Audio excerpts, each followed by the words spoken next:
Hello dear viewers. The smell clung to Leo's coat like a phantom, the stench of rot and despair. He'd been working at the shelter for months, but this one, the tiny shivering bundle of fur they'd named Little Man, broke him.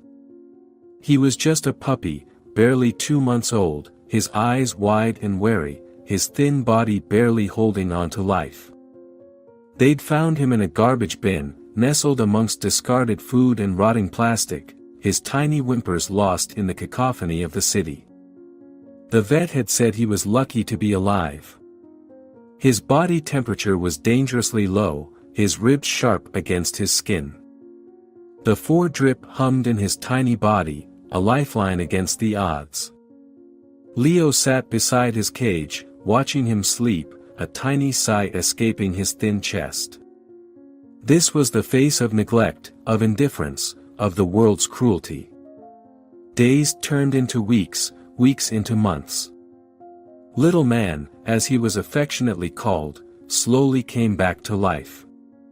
He began to wag his tail, a hesitant flicker at first, then a full-blown joyous dance. He started to eat, then to play, to explore the world that had almost swallowed him whole. One afternoon, Leo sat in the shelter's common area, a stack of paperwork before him. The familiar sounds of barks and purrs filled the room, the comforting chaos of a place dedicated to saving lives. A gentle nudge on his knee startled him. He looked down to see Little Man, now a gangly adolescent, his tail thumping a happy rhythm against the floor. He bent down, running a hand over the puppy's fur. "You're doing good, buddy," he murmured. Then, something incredible happened. Little Man whined, but not the usual playful whine. It was a soft, low sound, almost a whimper, and as Leo looked closer, he saw the puppy was staring at a girl in the corner, tears streaming down her face. She was huddled in a corner, clutching a worn teddy bear, whispering something in a language Leo didn't understand. He'd seen many heartbroken souls come through the shelter, but something about this girl, her delicate frame and the way she cradled her teddy, touched him deeply. He gently coaxed Little Man closer to her, and the puppy, as if sensing her distress, nuzzled his head against her hand.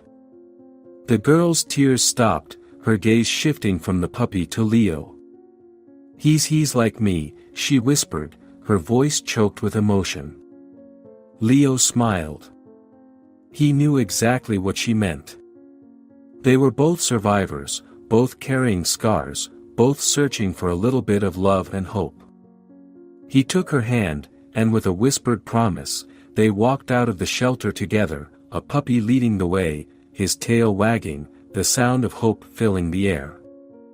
The world was a cruel place, yes, but even in the darkest corners, there was always a spark of love, waiting to be ignited.